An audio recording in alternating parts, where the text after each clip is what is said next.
दोस्तों नमस्कार। दोस्तों, जिस वक्त इस देश का किसान सड़क पर आंदोलन कर रहा हो, ठीक उसी वक्त इस देश के प्रधानमंत्री अयोध्या पर चिंतन मनन करने बैठ जाएं। ठीक उसी वक्त इस देश के 6 कैबिनेट मिनिस्टर्स बीजेपी नेताओं के साथ बैठकर आने वाले वक्त में चुनाव को लेकर रणनीति बनाने में लग जाएं। तो इस देश की प्राथमिकता क्या है और इस देश की सियासत का मिजाज क्या हो चला है, यह शायद किसी से छुपा हुआ नहीं होगा। छुपा इसलिए नहीं क्योंकि उत्तर प्रदेश के चुनाव सामने खड़े हैं। उसके बाद उत्तर प्रदेश से ही दिल्ली का रास्ता बनता है। प्रधानमंत्री समझ रहे हैं मेमोरेंडम में जो शब्द लिखे गए हैं वो उनके गवर्नेंस पे सवालिया निशान उठाएंगे। तो ऐसे में अयोध्या का मंत्र ही उन्हें चुनावी जीत दिला सकता है। शायद इसीलिए आज का दिन, वही वक्त, सब कुछ उसी लिए चुना गया जिस वक्त किसान सड़क पर आंदोलन कर रहे थे, राजभवन की दिशा में बढ़ रहे थे। और शायद यह सवाल है, प्रधानमंत्री के पास इसके अलावे कोई दूसरा विकल्प भी तो नहीं था। क्योंकि जिस मेमोरेंडम को राष्ट्रपति के नाम किसानों ने लिखा, उसमें लिखे हुए शब्द बहुत साफ तौर पर यह बतलाते हैं कि दरअसल किसान आंदोलन अब एक राजनीतिक विस्तार ले चुका है।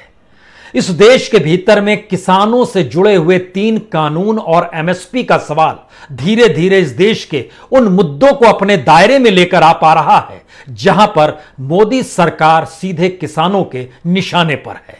क्योंकि मेमोरेंडम में लिखे हुए शब्द खेती बचाओ लोकतंत्र बचाओ, यह मैसेज राष्ट्रपति तक पहुंचाने के लिए अगर राजभवन का रास्ता किसानों ने चुना तो सरकार ने भी अपने तौर पर आज साफ कर दिया कि उसके लिए महत्वपूर्ण सियासत है, उसके लिए महत्वपूर्ण सत्ता में बने रहना है, उसके लिए महत्वपूर्ण राजनीतिक चुनाव जीतने के लिए उन परिस्थितियों को अपने साथ खड़ा करना है जिन परिस्थितियों को किसान इस देश में बनाना चाहते हैं।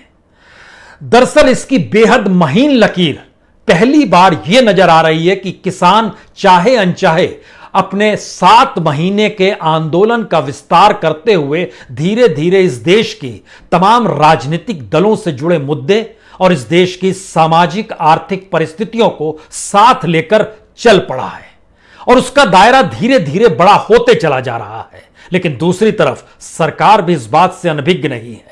इसीलिए किसी राज्यपाल या किसी राजभवन तक किसानों को पहुंचने नहीं दिया गया, चाहे वो देहरादून हो, चाहे वो चंडीगढ़ हो, चाहे वो दिल्ली ही क्यों ना हो। लेकिन राजभवन पहुंचकर राज्यपाल से मिलकर उनके हाथों में मेमोरेंडम देने की कोशिशें जरूर हुई। तो पहले इन तस्वीरों को देखिए। इन तस्वीरों के जरिए समझ पाएंगे आप कि दरअसल किसानों को राजभवन जाने से रोका गया और वह किस अंदाज में था। तो राजभवन तक किसान पहुंच नहीं पाए, राज्यपाल के जरिए राष्ट्रपति तक मेमोरेंडम पहुंच ना पाए। इसके लिए जो नजारा नजर आया वो बैरिकेडिंग का था। तो क्या वाकई किसानों ने इस देश के भीतर में एक ऐसी स्थिति पैदा कर दी है जहां पे पुलिस और प्रशासन को बहुत साफ निर्देश दिया गया है कि वह किसी भी हालत में इस देश की सत्ता सरकार पर कोई भी सवाल खड़ा करे तो उसे रोक दिया जाए। क्योंकि जितनी बड़ी तादाद में यह बैरिकेडिंग की गई वो नजारा वाकई डराने वाला है।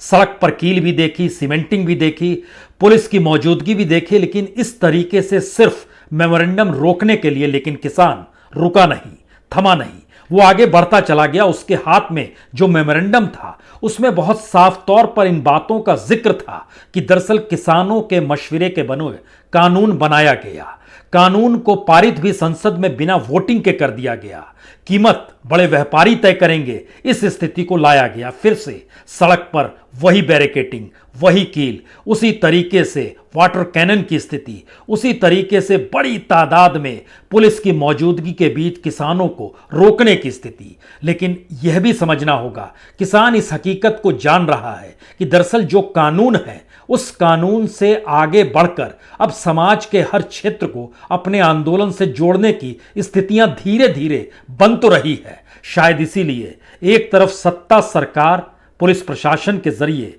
बैरिकेड लगाकर और रोकने का प्रयास करती नजर आई, तो दूसरी तरफ किसान हार मानने को तैयार नहीं था। और मोहाली का यह पूरा दृश्य है, चंडीगढ़ के बेहद करीब आता है मोहाली, वहीं पर वाटर कैनन की स्थिति पैदा की गई।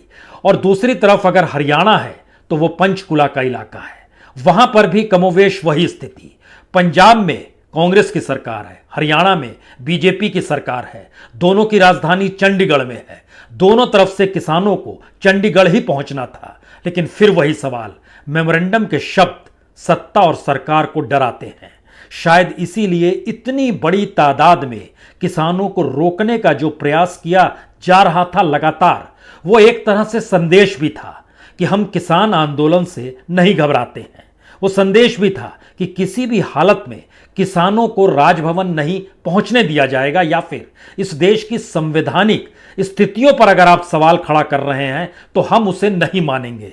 यानी सियासत इस मूड में है कि वो संघर्ष अगर किसान सड़क पर करेगा तो उसे सड़क पर ही ध्वस्त किया जाएगा, और राजनीतिक तौर पर अगर मुद्दा बनेगा तो उस मुद्दे को भी हम ही बनाएंगे। शायद इसीलिए सब कुछ खुले तौर पर हुआ। बैरिकेटिंग करना, बैरिकेटिंग को तोड़ते हुए पुलिस का किनारे हो जाना और फिर लोगों को जाने देना, शोर हंगामा लगातार मचना, यह सारा दृश्य हर कैमरे ने कैद किया। यानी सरकार भी चाहती है आंदोलन के इस चेहरे को देश भी देखे। जाहिर है राजभवन को दिए जाने वाले मेमोरेंडम में लिखे शब्द सरकार के गवर्नेंस पर उंगली उठाते हैं। किसान आंदोलन इस हकीकत को समझ चुका है कि अगर वह सिर्फ 3 कानून और एमएसपी के दायरे में ही अब आंदोलन का जिक्र करेगा तो यह सरकार मानेगी नहीं। शायद इसीलिए आंदोलन को विस्तार देने की जरूरत है। इसीलिए मेमोरेंडम में जिन शब्दों का इस्तेमाल किया गया वो बहुत साफ तौर पर इस दिशा में ले जाते हैं कि कानून बनाने से पहले किसानों से कोई संवाद नहीं किया गया। किस तरीके से इस देश के भीतर में कानून किसानों के लिए नहीं, कॉरपोरेट के लिए है। इतना ही नहीं, इस देश की नौकरशाही और पुलिस का इस्तेमाल किस तरीके से आंदोलन को रोकने के लिए किया जाता है, क्योंकि उसमें आंदोलन के रास्ते पत्थर लगाना, सड़कें खोदना, कीलें बिछाना, आंसू गैस छोड़ना, वाटर कैनन चलाना, मुकदमे ठोकना, जेल में बंद किए जाना, और इन सब के बीच इस देश के भीतर में सरकारी गोडाउन्स जो एफसीआई के दायरे में आते हैं उसको भी एक लिहाज से घाटे में पहुंचाकर उसके ठीक पैरेलल में कॉरपोरेट्स के गोडाउन को बनवाना। दरअसल ये एक ऐसी परिस्थिति है जो भारत की किसानी के साथ इस देश की कॉरपोरेट की इकोनॉमी को, कॉरपोरेट को लाभ पहुंचाने की दिशा में ले जाती है। यानी भारत की किसानी अर्थव्यवस्था किस तरीके से किसान के हाथ में ना रहे, उस दिशा में किसान आंदोलन बताने के लिए निकल पड़ा है। और यहीं से शायद सबसे बड़ा सवाल होता है, क्या किसान इस दौर में सब कुछ धीरे धीरे एक एक करके समझता चला जा रहा है? और आज जब वो सड़क पर निकले तो उनके जहन में सिर्फ 3 कानून इसलिए नहीं है या एमएसपी का सवाल इसलिए नहीं है क्योंकि वह जान चुका है कि सरकार की आर्थिक नीतियां इस देश के बड़े व्यवसायियों के लिए है। क्या वो समझ चुका है कि जो अनाज मंडी चलती है उसके जरिए सरकार को लाभ नहीं होगा? क्या वो जान चुका है कि सरकार जब पीएसयू से डिसइन्वेस्टमेंट के जरिए पल्ला लगातार झाड़ रही है तो आने वाले वक्त में एफसीआई के गोडाउन्स भी नहीं बचेंगे? क्या वो जान चुका है कि किसान को आने वाले वक्त में खेती भी करनी होगी तो जो पूंजी लगाएगा उसके इशारों पर करनी होगी, जो दाम बाजार में तय होगा वह भी कॉरपोरेट करेगा? क्या ये सब कुछ जान चुका है? क्योंकि जो आज देश के अलग अलग हिस्सों में किसान निकले, खास तौर से पंजाब और हरियाणा के किसान और खास तौर से पश्चिमी उत्तर प्रदेश के किसान, इन जगहों से किसानों के हुजूम को अगर आप ध्यान से देखेंगे तो एक बात आपको समझ में आ जाएगी, इसमें खेत में काम करने वाला किसान भी है, इसमें खेत और मंडी के बीच काम करने वाला बिचौलिया भी है, इसमें अनाज मंडी के भीतर जो अपने तौर पर कीमत तय करते हैं वह किसान भी है, और जो अंतर्राष्ट्रीय बाजार में किसान के माल और उस प्रोडक्ट को बेचने कर मुनाफा कमाते हैं उनकी मौजूदगी भी है। यानी सीमांत किसानों से लेकर बड़े किसानों तक की मौजूदगी आपको इस पूरे आंदोलन के भीतर नजर आएगी। जरा इन तस्वीरों को देखिए, कुछ स्थिति और साफ होगी। तो मेमोरेंडम देने के लिए जो किसान निकले जरा इनको देखिए। बड़ी गाड़ी भी आपको नजर आएगी, ट्रैक्टर भी नजर आएगा, छोटी साइकिल भी नजर आएगी। यानी किसानों की अपनी स्थिति उनकी आर्थिक स्थितियों की भी व्याख्या करती है, क्योंकि किसानों को पता है बीते 7 महीने के भीतर जितनी बड़ी तादाद में किसानों की मौत इस आंदोलन के साथ हुई है तो हर का आक्रोश उनके साथ है। से ज्यादा किसानों ने इस 7 महीने में समूचे देश में खुदकुशी की, लेकिन सिर्फ आंदोलन का जिक्र होगा तो 568 किसानों की मौत हो गई। हर दिन औसतन 2 से 3 किसानों की मौत हो रही थी। और अगर इस तादाद में किसान अपने आप से जुड़ा हुआ है, वो समझ पा रहा है कि इस देश के भीतर में किसानी एक दूसरे से जुड़ी हुई है, तो फिर हर मौत या खुदकुशी से जुड़े हुए तमाम मुद्दे जो हैं उसके जहन में जरूर होंगे। और ये सारा नज़ारा आपको इन किसानों को देखकर समझ में आ सकता है कि ये कैसे किसान हैं। ये बिचौलिए हैं, ये खेत में फसल जोतने वाले हैं। दरअसल किसानों के इस आंदोलन को देखकर आपके जहन में कुछ सवाल होंगे, क्या वाकई आंदोलन इतना विस्तार कर चुका है कि वह राजनीतिक तौर पर मोदी सत्ता को चेताने की स्थिति में आ गया है, या फिर इस आंदोलन का इतना विस्तार हो चला है कि इस देश के भीतर में तमाम राजनीतिक दल इस आंदोलन के साथ या इस आंदोलन के पीछे खड़े हो जाएं। यह सवाल इसलिए बड़ा महत्वपूर्ण है क्योंकि भारत के भीतर में इतना लंबा आंदोलन कभी किसी भी ने नहीं चलाया। दुनिया के भीतर में 7 महीने तक कोई आंदोलन कभी नहीं चला। भारत के भीतर में जो आंदोलन चले, आपके जहन में कुछ आंदोलन का जिक्र तुरंत होगा। यानी 2011 में याद कीजिए, जन लोकपाल बिल को लेकर दिल्ली में ही आंदोलन अन्ना हजारे ने शुरू किया था। उससे पहले चले जाएंगे तो आपके जहन में तुरंत मंडल कमीशन का जिक्र होगा 1989-90 के बीच, या फिर अयोध्या को लेकर भी बीजेपी ने अपने तौर पर जो आंदोलन और जो कार सेवा इस देश के भीतर में शुरुआत की, उसकी खुशबू और महक भी सियासी तौर पर थी। यानी आंदोलनों के जरिए सत्ता परिवर्तन और आंदोलन के ठीक समानांतर कुछ इस देश के भीतर में सियासी तौर पर दंगों का भी एक चेहरा रहा है। आपके जहन में 84 भी आएगा, 2002 भी आएगा, 2012-13 जो मुजफ्फरनगर के दंगे हुए वह भी जहन में आने चाहिए। सियासी तौर पर इनका प्रभाव रहा, लेकिन पहली बार इस देश के भीतर में एक ऐसा आंदोलन इस देश की सियासत को मथ रहा है जिसमें चाहे वो अरविंद केजरीवाल हो, चाहे वो ममता बनर्जी हो, चाहे वो शरद पवार हो, चाहे वह तेलंगाना या आंध्र प्रदेश के मुख्यमंत्री हो, हर किसी को इस बात का एहसास हो चला है कि दरअसल किसानों का वोट बैंक अगर सियासी तौर पर बिल्कुल राजनीतिक मकसद से अलग हो गया तो उनके लिए मुश्किल हो जाएगी। और आज जब प्रधानमंत्री भी अयोध्या को लेकर चिंतन मनन कर रहे होंगे तो उनके जहन में कुछ बातें उत्तर प्रदेश को लेकर साफ होगी। वो जानते हैं कि उत्तर प्रदेश में सिर्फ पश्चिमी उत्तर प्रदेश नहीं जहां से राकेश टिकैत आते हैं, बल्कि अवध का इलाका है, बुंदेलखंड का इलाका है, मध्य उत्तर प्रदेश का इलाका और बहुत बड़ा हिस्सा पूर्वी उत्तर प्रदेश का भी है जो पूरे तरीके से किसानी से प्रभावित रहता है। तो क्या किसान आंदोलन ने 7 महीने के भीतर अपनी यात्रा के दौर में इस देश के भीतर के तमाम संकटों को साथ खड़ा कर दिया है? क्योंकि आंदोलन का जो चेहरा अलग अलग जगहों पर नजर आता है और उसके जो तेवर और उसकी जो तलखी है, पहली बार वो सीधे सीधे इस देश की केंद्रीय सत्ता से टकराने को तैयार है।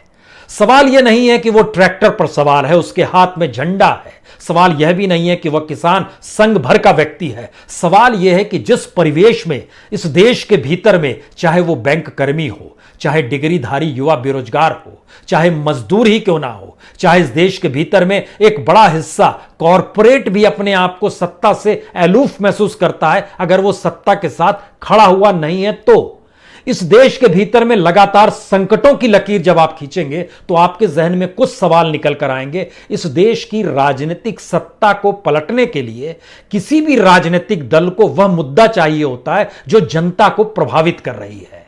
लेकिन भारत की राजनीति में विपक्ष की अपनी गरिमा और उसकी अपनी सत्ता जो है वो इतनी मजबूत नजर नहीं आ पा रही है जहां पर यह लगे कि राजनीतिक दल के साथ जनता खड़ी हो जाए।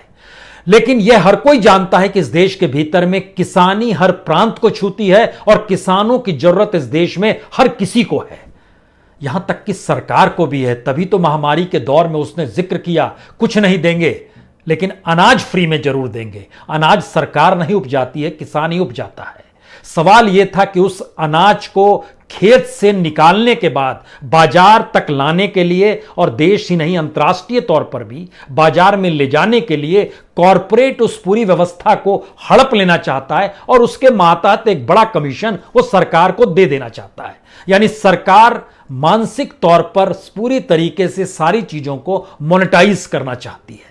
लेकिन फिर हमें लगता है एक तस्वीर और देखिए। इस तस्वीर के जरिए फिर जरा समझने की कोशिश कीजिए। किसान जब सड़क पर आंदोलन कर रहा है, ठीक उसी वक्त अयोध्या पर चिंतन मनन, ठीक उसी वक्त चुनाव को लेकर रणनीति, वह भी कैबिनेट मिनिस्टर्स की मौजूदगी में क्यों होती है? असल में इन किसानों को पता है कि इस देश में 50% वर्कफोर्स खेती से जुड़ा है और इसी दौर में लोग जमीन खो रहे हैं, नौकरियां जा रही हैं, खुला बाजार और उसके रेगुलेशन किसानों के हित में नहीं है।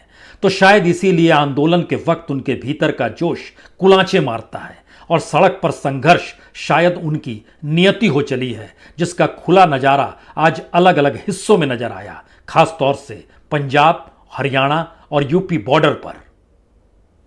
दरअसल आंदोलन के इस 7 महीने के सफर के बाद भी और उस दौर में भी जो संघर्ष का मादा सड़क पर दिल्ली में नजर आया, हमें लगता है वह स्थिति दिल्ली, पंजाब, हरियाणा, उत्तराखंड और देश के अलग अलग हिस्सों के नजारे ने कुछ स्थितियों को साफ किया है। यह स्थिति किसानों की त्रासदी भी बतलाती है और यह स्थिति किसानों की मजबूत होती स्थितियों को भी बताती है।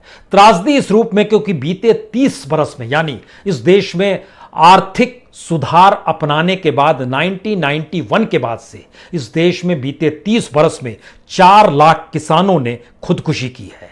यानी औसत निकालिएगा तो हर दिन 36 किसान खुदकुशी कर रहा था।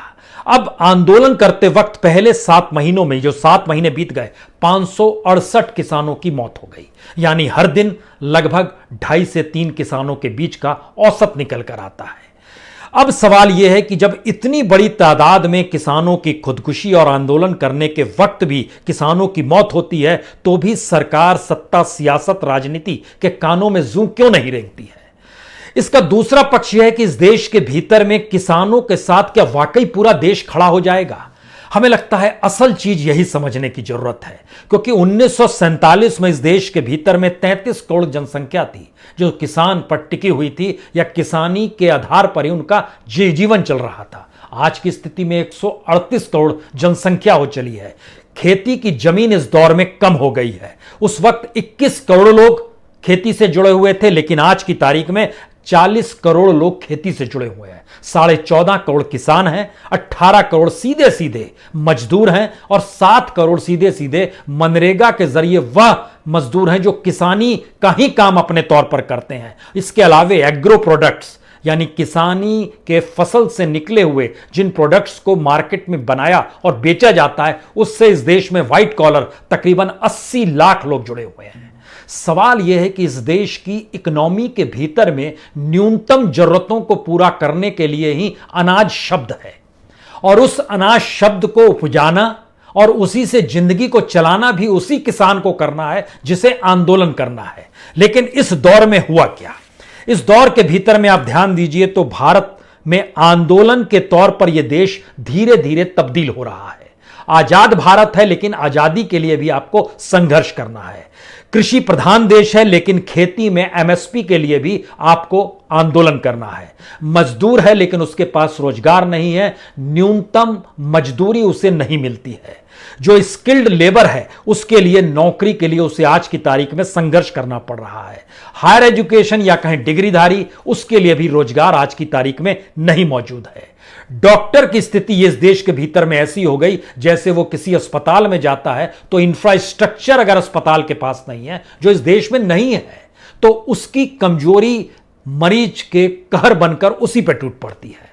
किसानों की इस दौर में मौत का होना, किसानों को कहीं ना कहीं मरीज के परिजनों के हाथापाई का शिकार होना, यानी इस दौर को और आगे बढ़ाइएगा तो बैंक कर्मी परेशान है कि सरकारी नियमों के तहत वो बैंक को ही कंगाल बना रहा है। रिजर्व बैंक का बोर्ड जो है वो सरकार के नियम कायदों के तहत तमाम निर्णय सरकार के हित में लेता है, बैंकिंग सेवा या जनता के हित में नहीं लेता है। इस देश के भीतर जितने भी पब्लिक सेक्टर हैं उनको जिस तरीके से कौड़ियों के मोल कॉरपोरेट मित्रों के हवाले किया जा रहा है, जो सरकारी कर्मचारी है वो एक लिहाज से सरकार की नीतियों का गुलाम है, क्योंकि उसको हर महीने पेमेंट मिल जाती है। वो जानता है कि दरअसल ये नौकरी चली गई तो आने वाले वक्त में कोई नौकरी नहीं है, तो जो सरकार कहती है उसमें खामोशी से स्थितियों को समझ लो। लेकिन सवाल यही है कि जब कोई देश अपने तौर पर आंदोलन को ही इस देश का हिस्सा मान ले और देश के भीतर आंदोलन ही राजनीतिक सियासत की जरूरत हो जाए, तब समझिए कि कितनी अंधेरी गुफा में यह देश जा रहा है। और किसान आंदोलन के 7 महीने का सफर बहुत साफ तौर पर बतलाता है कि किसान आंदोलन का शुरुआत सिर्फ 3 कानूनों के विरोध से शुरू हुआ था। फिर एमएसपी पर अनाज खरीदे सरकार, इसको लेकर आगे बात बढ़ी। फिर उसके बाद अंबानी अडानी का नाम उसमें आया। फिर उसके ठीक समानांतर बात आगे बढ़ी तो समझ में आया कि दरअसल जमीन का मुद्दा भी है। उसके बाद समझ में आया फसल उपजाने में भी गुलामी करनी पड़ेगी। कुछ और आगे बात बढ़ी, तब सियासी समझ डेवलप हुई। तब इस देश के भीतर में चुनाव के साथ हस्तक्षेप करने की स्थिति में किसान आया। राजनीतिक दलों ने न्योता देना भी शुरू किया। और शायद यही वो परिस्थिति है कि आज जब वो मेमोरेंडम में उन सारी बातों का जिक्र कर रहा था जिसमें उसने बहुत साफ तौर पर लिखा कि हम मेहनत के दाम मांग रहे हैं, हम मेहनत को गुलामी में तब्दील करना नहीं चाहते हैं। सरकार की तरफ से इस बात का जिक्र हुआ कि हमने 11 राउंड बातचीत की, तो किसान ने आज राष्ट्रपति को अपने मेमोरेंडम के जरिए जानकारी देनी चाहिए कि इसे 11 राउंड की बातचीत में भी किसान को कभी किसान माना नहीं गया। कभी दलाल कहा गया, कभी आतंकवादी कहा गया, कभी खालिस्तानी कहा गया, कभी परजीवी कहा गया, कभी कोरोना को फैलाने वाले इन किसानों को देखा गया। यानी हर तरीके से बदनाम करने की कोशिश इस पूरे आंदोलन को हुई। लेकिन 7 महीने की प्रक्रिया के बाद इस देश का सच क्या है? इस देश का सच है कि देश भयानक मंदी की दिशा में लगातार बढ़ रहा है। इस देश का सच यह है कि रोजगार दे पाने की स्थिति में इस देश का कोई विजन काम नहीं कर पा रहा है। इस देश का सच यह है कि अर्थव्यवस्था इतनी डामाडोल है कि सरकार चाहकर भी इस देश में किसानों के फसल को एमएसपी पर नहीं खरीद सकती है। हां, वो चाहे एमएसपी हर साल दर साल 100 से 200 रुपए बढ़ाते चली जाए। यानी कागजों पे जो काम हो सकते हैं सरकार हर उस काम को करेगी। और शायद इसी प्रक्रिया में आज के जो मेमोरेंडम में लिखे शब्द हैं वो ये बताने के लिए काफी हैं कि दरअसल किसान आंदोलन धीरे धीरे खेत और फसल से आगे निकलकर इस देश के सामाजिक, सांस्कृतिक, आर्थिक और राजनीतिक माहौल को भी अपने दायरे में समेट रहा है। थोड़ा वक्त और लगेगा।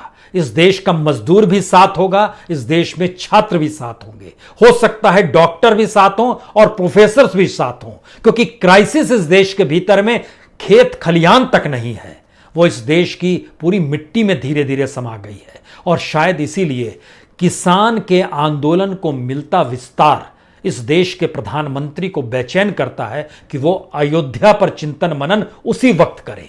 इस देश के कैबिनेट मिनिस्टर्स भी आंख मूंद लें और रणनीति बनाने में जुट जाएं कि सत्ता में कैसे रहना है। शायद यह देश की सबसे बड़ी त्रासदी वाली हकीकत है। और ऐसी हकीकत इस देश में आंदोलन के जरिए ही बदली जा सकती है क्या? यह एक सवाल है जिसका फैसला इस देश की जनता को ही करना होगा। बहुत बहुत शुक्रिया, बहुत बहुत शुक्रिया।